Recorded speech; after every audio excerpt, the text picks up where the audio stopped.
আজকে প্রথম রোজা, আর এই রোজাটাই আমি রাখতে পারলাম না।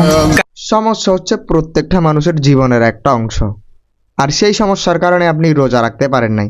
এই কথাটা শুনে খুব দুঃখ লাগলো, খারাপও লাগলো। কিন্তু তার মধ্যে একটা কথা হচ্ছে কি জানেন, আপনি যে রোজা রাখতে পারেন নাই সেটা টিকটক করে বলার মাধ্যমে মানে কি বোঝাতে চেয়েছেন? আপনি অনেক বড় রোজাদার ব্যক্তি।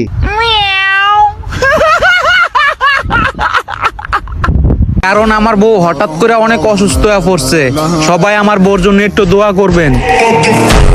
একজন টিকটকার থেকে এর চাইতে বেশি আমরা কি বা আশা করতে পারি? কোনো এক ব্যক্তি সারা জীবন পড়ালেখা না করে যদি টিকটক চালায়, তাহলে তার দোয়া চাওয়ার স্টাইল তো এমন হবেই। হঠাৎ করে আমার বউ অসুস্থ হয়ে গেছে।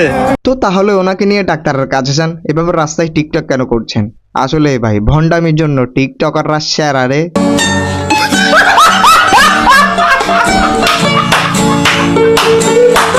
আমার বউর জন্য সবাই দোয়া করবেন। ভাইয়ার দোয়া চাওয়ার স্টাইল দেখে মনে হচ্ছে ভাইয়াকে যদি দোয়া না দিই তাহলে আমরা এই পৃথিবীতে বাঁচতেই পারবো না। তো অতএব আমাদের এখন কি করণীয়? দোয়া দেওয়া উচিত। তো দিলাম দুহাত তুলে, খাবেন টিকটক করে। এইটা কি কোনো কথা?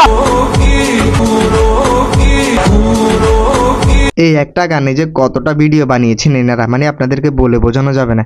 ট্রেন্ডে যেই গানই আসবে সেই গানের গোষ্ঠী ষষ্ঠী পূজানো যতক্ষণ করে দিচ্ছে ততক্ষণ মানে কি বলবো, টিকটকারদের পেটের ভাত হজম হয় না।